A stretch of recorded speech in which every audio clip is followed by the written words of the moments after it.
Hello दोस्तों, स्वागत है आपका अपने YouTube चैनल नौकरी वाला में। तो आज की जो वैकेंसी आ रखी है एल&टी की तरफ से एक और न्यू नोटिफिकेशन आपको देखने को मिलेगा जो कि जारी किया इन्होंने बिल्कुल फ्रेशर कैंडिडेट के लिए।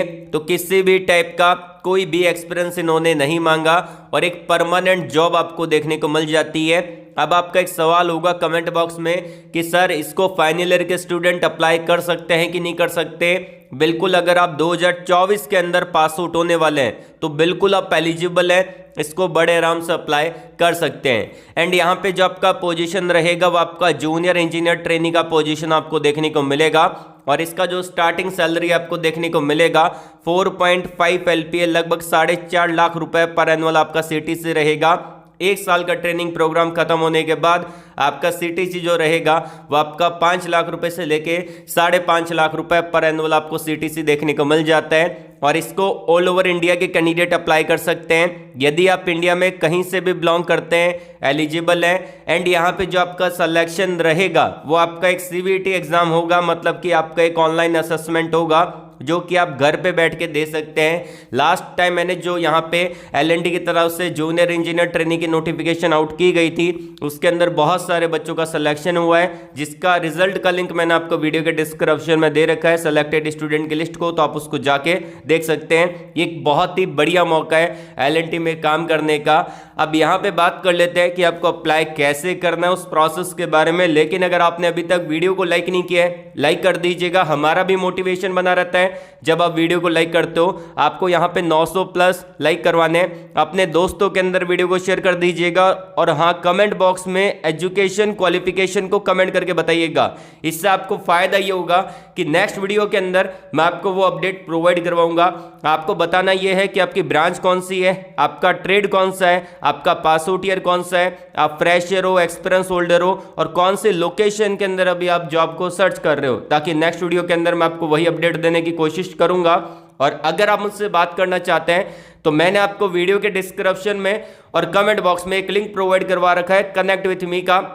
अगर आप उस पर क्लिक करेंगे आपके सामने डायरेक्टली टैब ओपन हो जाएगा और आप जो भी प्लेटफॉर्म यूज करते हैं LinkedIn, Instagram, Telegram, Facebook, WhatsApp, उस पर आपको क्या करना है, सिंपली क्लिक करना है और डायरेक्टली आप हमसे कनेक्ट होकर बात कर सकते हैं। कोई डाउट है तो पूछ सकते हैं। एंड यहाँ पे मैंने आपको टॉप पे दे रखा है सेलेक्टेड स्टूडेंट की लिस्ट को। तो ये उन स्टूडेंट की लिस्ट है जो कि आज टॉप MNC में काम कर रहे हैं, टॉप PSU में काम कर रहे हैं हमारे चैनल के थ्रू।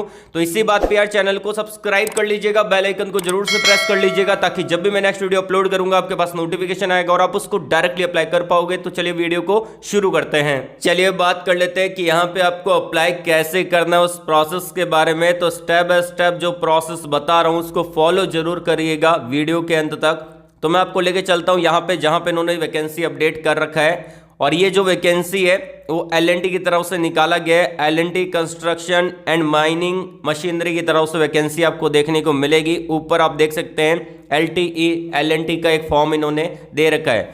एंड यहाँ पे कौन सी पोजीशन रहेगी तो मैं आपको बता देता हूँ। देखिए, सबसे पहली बात, ये जो एप्लीकेशन फॉर्म निकाला गया है वो आपका जूनियर इंजीनियर ट्रेनी 2024 का ये रहने वाला है। मतलब कि यहाँ पे जूनियर इंजीनियर ट्रेनी का पोजीशन आपको देखने को मिलेगा।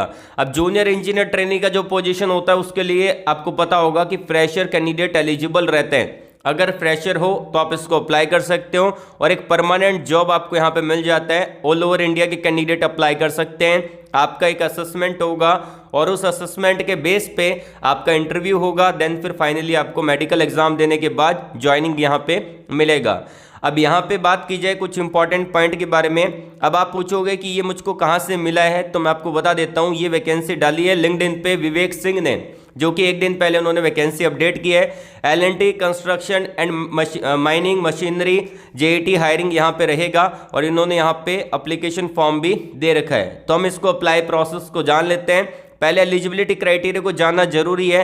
तो यहाँ पे इन्होंने एलिजिबिलिटी क्राइटेरिया मेंशन कर रखा है। तो फाइनल ईयर के स्टूडेंट है वो इसको बिल्कुल अप्लाई कर सकते हैं। एंड यहाँ पे मिनिमम 60% का क्राइटेरिया आपका कंप्लीट होना जरूरी है। 60% आपके होने चाहिए, मतलब कि 60% आपके बनने चाहिए यहाँ पे 10वीं के अंदर। इन्होंने यहाँ पे मेंशन भी कर रखा है कि 60% आपके 10th में होने चाहिए और 60% अगर आपने 12वीं कर रखा है तो 12th में भी आपके 60% होने चाहिए और अगर आपने डिप्लोमा यहाँ पे 5th सेमेस्टर तक जो आपका रिजल्ट है वो आपका 60% का क्राइटेरिया कंप्लीट होना जरूरी है। ये मोटी मोटी बातें मैं आपको बता देता हूँ। उसके अलावा यहाँ पे आपका बैकलॉग नहीं होना चाहिए, तो इस चीज़ का आपको ध्यान रखना है। एंड यहाँ पे जो आपकी एज लिमिट है वो 1 जुलाई 2024 तक 23 साल मैक्सिमम यहाँ पे होनी चाहिए। कोई भी एज रिलैक्सेशन यहाँ पे आपको नहीं मिलेगा। ये आपका एक प्राइवेट कंपनी है तो यहाँ पे एज रिलैक्सेशन आपको नहीं मिलने वाला है। एंड यहाँ पे मेडिकल जो स्टैंडर्ड है उसको भी देख लेना। अगर आप फीमेल कैंडिडेट हैं तो आपकी हाइट 150 सेंटीमीटर होनी चाहिए, और अगर आप मेल कैंडिडेट हैं तो आपकी हाइट यहाँ पे 152 सेंटीमीटर होनी चाहिए। और अगर आप फीमेल कैंडिडेट हैं तो आपका वेट 38 kg होना चाहिए मिनिमम। और अगर आप यहाँ पे मेल कैंडिडेट हैं तो यहाँ पे 43 kg आपका मिनिमम वेट होना जरूरी है। और यहाँ पे जो आपका आई साइट है वो नॉर्मल होना चाहिए। और अगर आपने ग्लास लगा रखा है, मतलब कि आपने अगर चश्मा पहन रखा है, तो पावर ऑफ ग्लासेस +-6 यहाँ पे होना चाहिए अगर आपने पहन रखा है तो। अब यहाँ पे ये फॉर्म है, इसको अप्लाई कैसे करना है, तो यहाँ पे कुछ स्टेप्स है उसको फॉलो करना है। बेसिक डिटेल को जान लेते हैं। सबसे पहले तो यहाँ पे फोटो दे रखा है, तो फोटो का सेक्शन यहाँ पे नीचे दे रखा है, तो ब्राउज वाले सेक्शन पे क्लिक करना है और अपनी फोटो को यहाँ पे अपलोड करना है। आपका फोटो यहाँ पे एक्सेप्ट होगा, जेपीजी, जेपीईजी और पीएनजी के फॉर्मेट में आपका फोटो यहाँ पे एक्सेप्ट हो जाएगा। मिनिमम साइज होना चाहिए 5 KB का और मैक्सिमम साइज होना चाहिए फोटो का 200 KB का। अगर आपकी फोटो यहाँ पे 2 MB 3 MB की है तो वो यहाँ पे अपलोड नहीं होगी। साइज यहाँ पे 5 KB से लेके यहाँ पे 200 KB के बीच में होना जरूरी है। इससे अगर ज़्यादा होगा, इससे कम होगा तो यहाँ पे एक्सेप्ट नहीं होगा। तो इन चीज़ों का आपको ध्यान रखना है। फोटो यहाँ पे इजीली अपलोड कर देनी है। देन फिर आता है यहाँ पे where are you applying form, तो यहाँ पे आप कहाँ से अप्लाई कर रहे हैं उसके बारे में जानना जरूरी है। यहाँ पे आपको अपने स्टेट को सिलेक्ट करना है, आपका कौन सा डिस्ट्रिक्ट है उसको आपको सिलेक्ट करना है। उसके बाद आता है कि यहाँ पे आपका नाम, तो आप अपने नाम को यहाँ पे इजीली डाल सकते हैं। जो आधार कार्ड के अंदर नाम मेंशन है वो आपको यहाँ पे डालना है और अपनी ईमेल आईडी को यहाँ पे अच्छे से फिल कर देना है। वही ईमेल आईडी डालनी जरूरी है जिसको आप डेली बेसिस पे चेकआउट करेंगे, क्योंकि जो असेसमेंट का लिंक रहेगा वो आपको यहीं पे मिलने वाला है। एंड यहाँ पे बात की जाए, आपको अपने मोबाइल नंबर डाल देना है। जो आपके मोबाइल नंबर है, आपका DOB कितना है, डेट ऑफ बर्थ कितना है, उसको डाल देना है। यहाँ पे साइड में कैलेंडर मिलेगा, उसके थ्रू आप यहाँ पे DOB को डाल सकते हैं। उसके बाद आता है कि आपको अपने जेंडर को सिलेक्ट करना है, मेल फीमेल जो भी हो, तो यहाँ पे आप सिलेक्ट कर सकते हैं। अब आता है यहाँ पे आपका एजुकेशन क्वालिफिकेशन, तो ये आपका सेकंड ऑप्शन है, इसको आपको फिल करना पड़ेगा। 10वीं में कितने परसेंटेज थे, आपको मिनिमम यहाँ पे 60% होना जरूरी है। अगर किसी बच्चे के 59.99% है वो यहाँ पे एलिजिबल नहीं रहेगा, वो इसको अप्लाई नहीं कर सकता। 60% कम से कम हो, ज़्यादा से ज़्यादा आपके कितने भी हो सकते हैं। उसके बाद आता है यहाँ पे 10th आपने कब किया था, कौन से मंथ में किया था, कौन सा ईयर था, उसको मेंशन कर सकते हैं। आप अपनी 10th की मार्कशीट में देख सकते हैं कब आपने यहाँ पे एंड किया था, उसके बारे में आप डाल सकते हैं। स्टार्ट कब किया था और यहाँ पे एंड कब किया था, आपकी मार्कशीट में लिखा रहेगा। उसके बाद अगर आपने 12th कर रखा है कि नहीं कर रखा, तो कर रखा है तो यस वाले बटन पे क्लिक कर देना है, नहीं कर रखा तो नो वाले बटन पे आपको क्लिक कर देना है। अब आता है यहाँ पे डिप्लोमा क्वालिफिकेशन। अब डिप्लोमा क्वालिफिकेशन के अंदर आपको यहाँ पे सबसे पहले अपनी ब्रांच को सिलेक्ट करना पड़ेगा। तो यहाँ पे जो ब्रांच एलिजिबल है, इलेक्ट्रिकल, मैकेनिकल, मैट्रॉनिक्स और ऑटोमोबाइल ब्रांच यहाँ पे आपको देखने को मिलेगी। तो ये 4 ब्रांच वाले भी कैंडिडेट एलिजिबल रहेंगे। तो आपको अपनी ब्रांच को यहाँ पे सिलेक्ट कर लेना है। अब आता है यहाँ पे कि आपका डिप्लोमा का कॉलेज टाइप क्या था। तो अगर आपने यहाँ पे प्राइवेट कॉलेज से कर रखा है तो आप प्राइवेट कॉलेज को सिलेक्ट कर सकते हैं। गवर्नमेंट कॉलेज से कर रखा है तो गवर्नमेंट कॉलेज को सिलेक्ट कर सकते हैं, जो भी आपका कॉलेज है। वैसे मैं यहाँ पे प्राइवेट कॉलेज डाल देता हूँ एक बारी के लिए, बाकी गवर्नमेंट कॉलेज है तो गवर्नमेंट यहाँ पे डाल सकते हैं। उसके बाद आता है यहाँ पे कि कॉलेज का स्टेट कौन सा था, कॉलेज कौन से स्टेट में है, कॉलेज का नाम क्या है, तो यहाँ पे आपको नाम डाल देना है।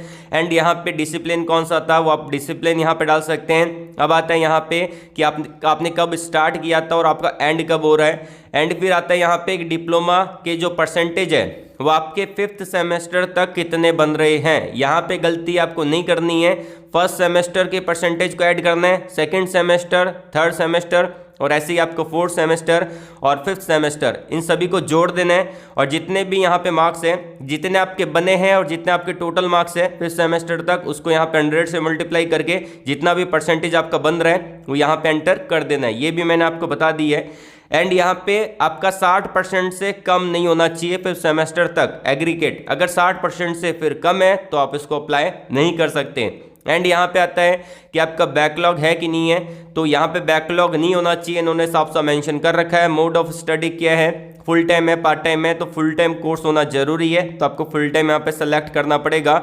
अब आता है सबसे इंपॉर्टेंट पॉइंट कि आपको अपने रिज्यूम को यहाँ पे अपलोड करना है। बच्चे यहाँ पे गलती ये करेंगे कि वो पीडीएफ और डॉक्स की फॉर्मेट में तो अपलोड करेंगे, लेकिन उसका साइज रखेंगे यहाँ पे 5 MB 10 MB, तो ये नहीं होना चाहिए। साइज को ध्यान रखना है, साइज होगा 10 KB से लेके 2 MB के बीच में, तो 2 MB के बीच में आपका साइज होगा।